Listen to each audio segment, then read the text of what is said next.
Good morning all of you. Welcome to Hindustani teacher YouTube channel.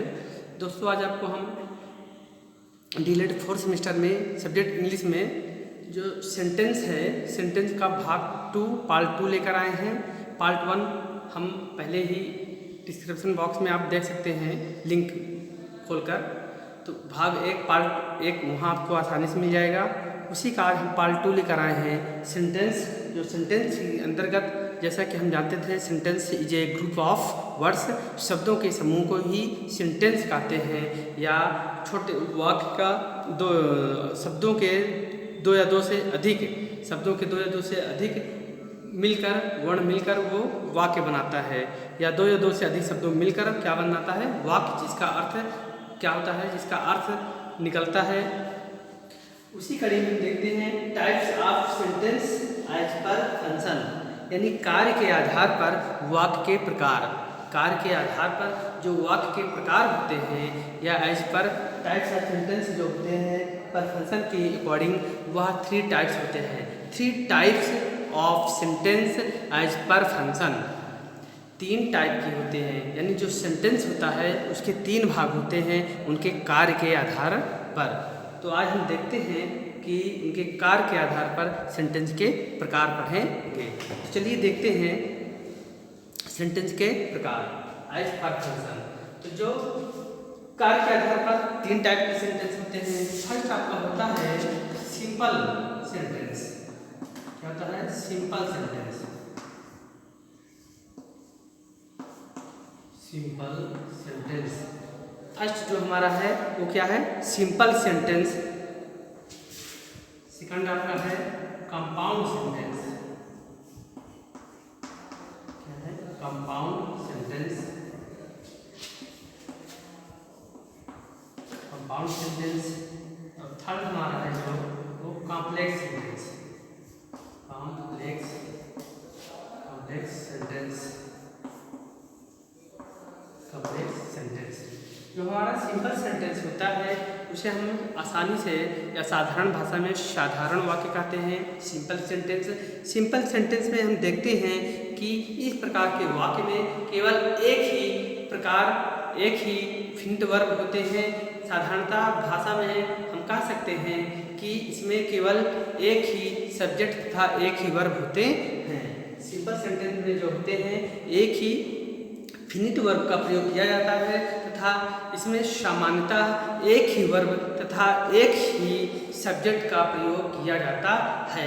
ऐसे वाक्यों को हम सिंपल सेंटेंस कहते हैं। सिंपल सेंटेंस के अंतर्गत इसमें एक ही सब्जेक्ट और एक ही वर्ब का प्रयोग करते हैं, उसे हम साधारण वाक्य कहते हैं। जैसे एग्जाम्पल देख लेते हैं, इसका एग्जाम्पल देते हैं। The dog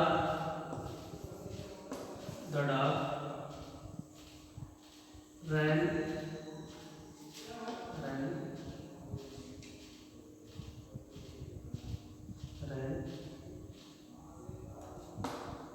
in the ground.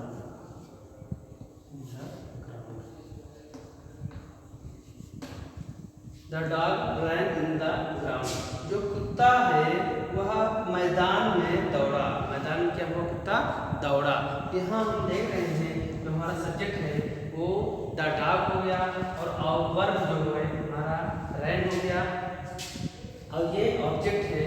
यानी हम आपको अभी बताए थे कि जो सिंपल सेंटेंस होता है उसमें एक ही वर्ब और एक ही सब्जेक्ट का प्रयोग करते हैं।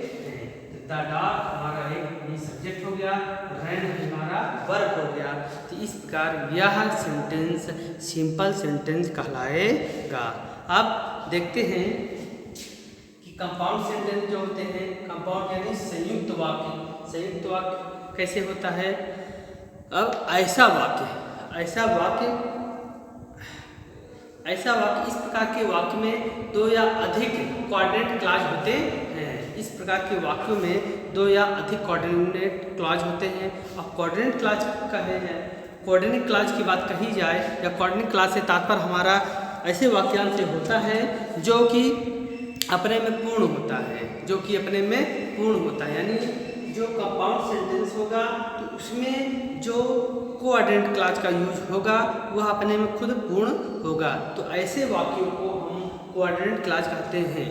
और इस प्रकार के वाक्य में दो कोऑर्डिनेट क्लॉज को कंजक्शन की सहायता से जोड़ा जाता है। कंजक्शन आपको जैसे हम बता दिए, एंड हो गया, बट हो गया, एट हो गया, इस प्रकार के जो वर्ड होते हैं वो कंजक्शन कहलाते हैं।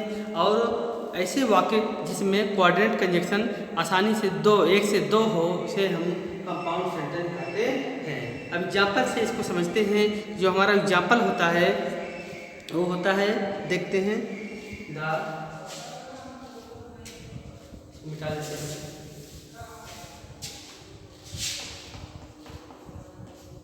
एग्जाम्पल देखते हैं कि जैसे कि the teacher was speaking and student were writing, यानी जो अध्यापक है वह क्या कर रहे हैं, बोल रहे हैं, और जो स्टूडेंट हैं वो लिख रहे हैं। तो इसमें देख रहे हैं कि दो वाक्य एक साथ आ रहा है। एक तरफ अध्यापक लिख रहे हैं, बोल रहे हैं, और दूसरी तरफ स्टूडेंट क्या हो रहे हैं, लिख रहे हैं। तो क्या हो जाएगा, चलिए इसको देखते हैं।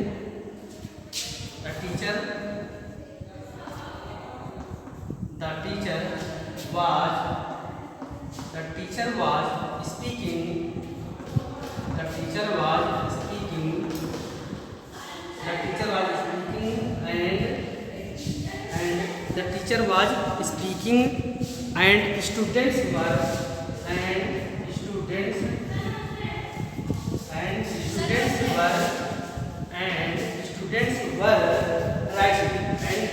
were writing.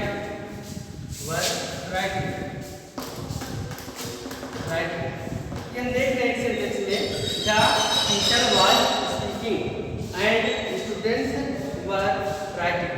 जो अध्यापक हैं वो क्या कर रहे हैं, वो बोल रहे थे, अध्यापक बोल रहे थे, एंड स्टूडेंट्स वर राइटिंग, बच्चे या विद्यार्थी लिख रहे थे। तो यहाँ हम देख रहे हैं जो ये एंड हमारा है यही कंजक्शन है। कंजक्शन से ही हम दो वाक्यों को यहाँ जोड़ रहे हैं, यानी यहाँ दो वाक्यों को संयुक्त किया जा रहा है। द टीचर वाज स्पीकिंग, एक तो ये सेंटेंस हो गया हमारा, दूसरा सेंटेंस हमारा ये कंजक्शन एंड हो गया कंजक्शन। ये स्टूडेंट्स वर राइटिंग, विद्यार्थी क्या है, लिख रहे थे। तो इस प्रकार हम देख रहे हैं कि जो कंपाउंड सेंटेंस होता है, कंपाउंड सेंटेंस में एक से दो से अधिक कोऑर्डिनेट क्लॉज होते हैं। कोऑर्डिनेट क्लॉज जो कि आपस में पुनः या अपने में खुद एक पूर्ण वाक्य बनाता है, उसे कोऑर्डिनेट क्लॉज कहते हैं। और इसमें आसानी से कंजक्शन का यूज हो उसे हम कंपाउंड सेंटेंस कहते हैं। तो हम देखते हैं कि एग्जाम्पल से कैसे ये समझ में आ रहा है हमें कि द टीचर वाज स्पीकिंग, एक तो एक यहाँ से यहाँ तक सेंटेंस हो गया, और जो दूसरा सेंटेंस हमारा एंड ही कंजक्शन जुड़ा है। तो दूसरा सेंटेंस हो रहा है स्टूडेंट वर राइटिंग, और विद्यार्थी लिख रहे थे। तो हमारा दूसरा वाक्य भी कंप्लीट हो रहा है। तो यहाँ एंड से दोनों वाक्य को ऐड कर दिया गया है। इस प्रकार का वाक्य कंपाउंड सेंटेंस कहलाता है। अब चलिए थर्ड देखते हैं। जो थर्ड हमारा सेंटेंस है वह कॉम्प्लेक्स सेंटेंस है। क्या है, कॉम्प्लेक्स सेंटेंस।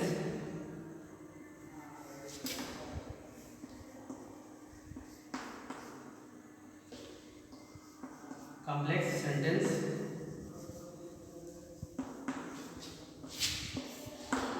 कॉम्प्लेक्स सेंटेंस यानी मिश्रित वाक्य, ऐसा वाक्य, इस प्रकार के वाक्य में एक प्रिंसिपल क्लॉज या एक मुख्य क्लॉज तथा एक से अधिक सबऑर्डिनेट क्लॉज आश्रित होते हैं। ऐसे वाक्यों को हम कॉम्प्लेक्स सेंटेंस कहते हैं। जो कॉम्प्लेक्स सेंटेंस होता है उसमें हम देखते हैं कि एक प्रिंसिपल क्लॉज या एक मुख्य क्लॉज या मुख्य उपवास तथा एक सबऑर्डिनेट क्लॉज मिश्रित होता है। ऐसे वाक्यों को हम कॉम्प्लेक्स सेंटेंस कहते हैं। इसको एग्जाम्पल में देखते हैं कि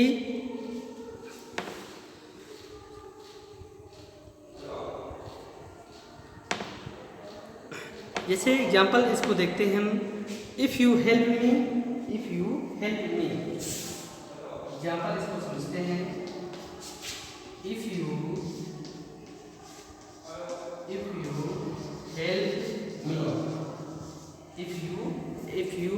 help me, I shall help you.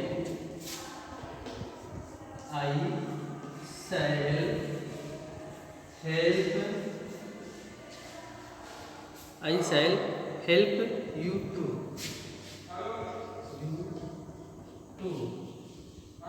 Please start. क्या है, हम लिखे हैं sentence if you help me I shall help you to.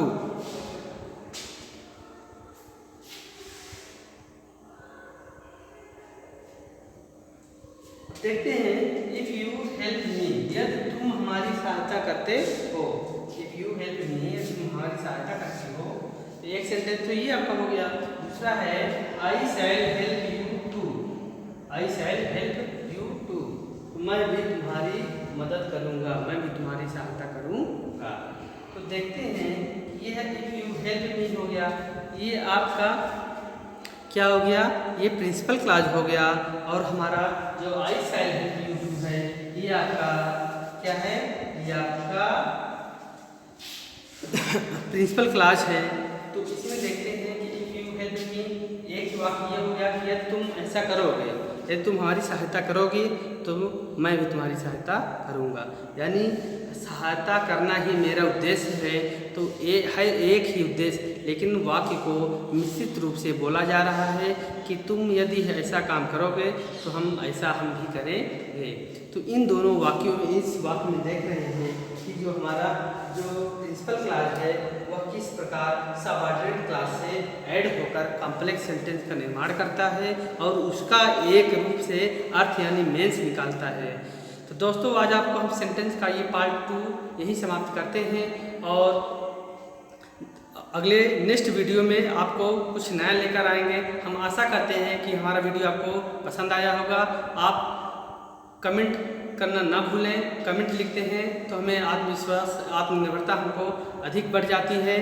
तो इसीलिए हमारे इस हिंदुस्तानी टीचर यूट्यूब चैनल को आप लोग लाइक करें, शेयर करते और अपना प्यार इसी तरह बढ़ाते रहें। तो आज की वीडियो को हम यहीं समाप्त करते हैं। धन्यवाद, थैंक्स।